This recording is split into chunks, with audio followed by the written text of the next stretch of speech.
বিশ্বনবী সাল্লাল্লাহু আলাইহি ওয়াসাল্লাম বলেন, আল মারআতু ইযা সাল্লাত খামসাহা।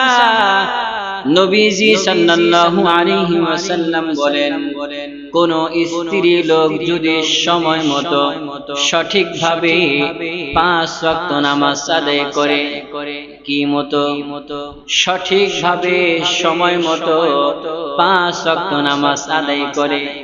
অনেক মা বোন এমনও আছে যারা 5 ওয়াক্ত নামাজ আদায় করে, ঠিক আছে, কিন্তু সময় মতো না। কি মতো না? সময় মতো না। বিশেষ করে আমার মা বোনদের এই জোহরের নামাজ পড়তে পড়তে তারা এই জোহরের নামাজটা পড়ে ফেলে আসরের সময়, আবার আসরের নামাজ পড়তে পড়তে তারা একেবারে মাগরিবের সময়, আর মাগরিবের নামাজ তো হাঁস মুরগি গরু ছাগল উঠাইতে দিন শেষ।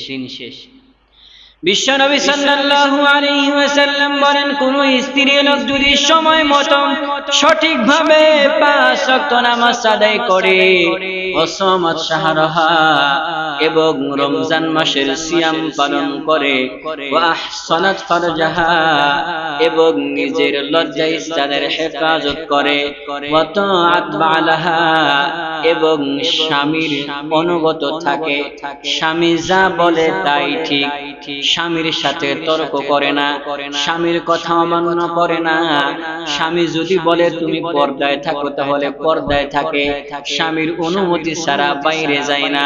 নবীজি সাল্লাল্লাহু আলাইহি ওয়াসাল্লাম বলেন, এমন স্ত্রী লোক, এমন নারীকে আল্লাহ পাক রব্বুল আলামিন হাসরের ময়দানে জান্নাতের প্রত্যেকটা দরজা তার জন্য খোলা থাকবে।